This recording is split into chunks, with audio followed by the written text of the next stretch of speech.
Agwago ndị isi ụlọ akwụkwọ sekondri dịgasị iche iche na Anambra steeti ka ha gbaa mbọ fụ na ha agbaghị mgba nye agụmakwụkwọ n'efu nke Gọvanọ Chukwuma Soludo webatara na steeti a.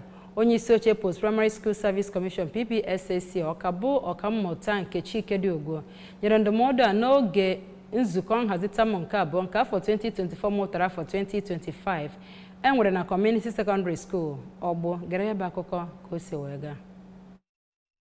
Na nkuzi ya, ọkammụta Ikediogwu gụpụtasịrị uru dị iche iche ịgụ akwụkwọ n'efu na-aba. O kwukwara ụzọ mmadụ nwee ike isi wee megide ya bụ amụma ịgụ akwụkwọ n'efu, dịka ndị isi ụlọ akwụkwọ ị na-ego ebe a sị ha ana na ego, ma ọ bụ ịjụ ịnabata ụmụ akwụkwọ bịara ịgụ akwụkwọ n'ụlọ akwụkwọ ha n'ụzọ wuruwuru ndị ọzọ gasị.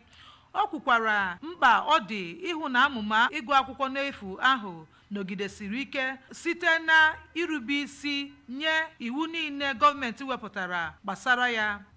Biko, a na-akwụ 100,000 every month to every school, public school na Anambra. Then on the 31st of last month, I put 2,000 naira per child based on your population.